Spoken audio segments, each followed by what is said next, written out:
Annick Malderis vient tout juste de passer son examen final d'architecte. Elle se retrouve désormais sur le marché du travail. En plus de son emploi à plein temps, elle est mère de petits garçons âgés d'1 an. Elle nous explique les défis de la conciliation travail-famille. Qu'est-ce qui vous a attiré dans le métier d'architecte? Le métier d'architecte, c'était pas initialement mon choix premier. Je suis tombée dedans par hasard, en fait. En suivant des cours auxiliaires, je suis tombée sur un professeur, un architecte, qui m'a introduit au monde de l'architecture, puis je suis tombée en amour. C'est un domaine extraordinaire, hyper intéressant, que j'ai pas fini d'apprendre, et loin de là. Puis c'est ça, c'est lui qui m'a ouvert les portes, qui m'a ouvert l'imaginaire, tout ce domaine-là. Je savais même à peine que ça existait avant ça. Jadis, il y a plus d'une dizaine d'années. Puis c'est ça, c'est un hasard en fait. Quel a été votre cheminement dans la vie au niveau professionnel?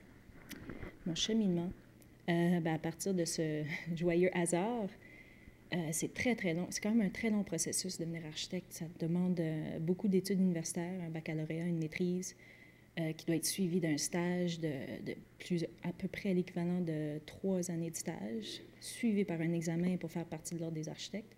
C'est très long, c'est une dizaine d'années pour juste d'études, juste de cheminement pour pouvoir dire ensuite qu'on est architecte.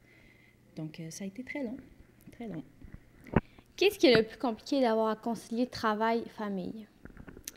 Travail et famille, je dirais que c'est l'horaire. L'horaire, on s'entend qu'on a tous un horaire très chargé au niveau professionnel quand on travaille à temps plein.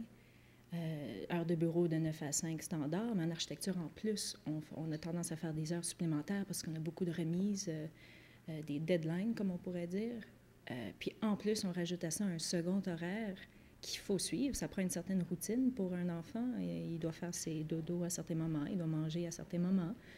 Donc, c'est concilier ça, concilier les horaires, le temps, c'est difficile, mais on s'adapte.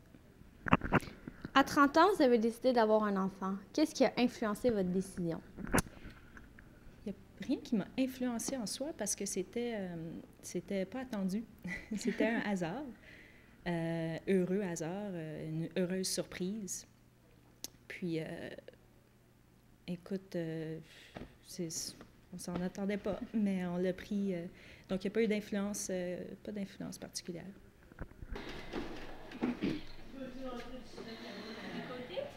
Sur le cheval? Ou tu veux rester sur le camion? Je vais rester sur le camion.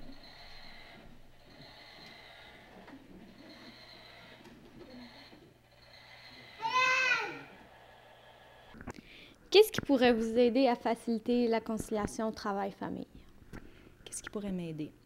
Je dois dire que ça va quand même très bien en ce moment. Je me suis bien adaptée. J'ai eu beaucoup d'aide déjà avec mon conjoint qui est à 100% là. On est vraiment un couple égal à ce niveau-là, au niveau parental. Donc, je dois dire que j'ai tout de mon côté. Qu'est-ce qui pourrait aider à avoir plus de temps, j'imagine? Est-ce que c'est compliqué d'avoir à concilier travail-famille? Oui, mais on s'adapte. Selon vous, est-ce que la conciliation travail-famille est plus compliquée pour une femme que pour un homme? Très bonne question. Je dirais qu'au niveau d'un couple, ça ne devrait pas l'être parce qu'on devrait être égaux. Mais au niveau monoparental, j'aurais tendance à dire oui.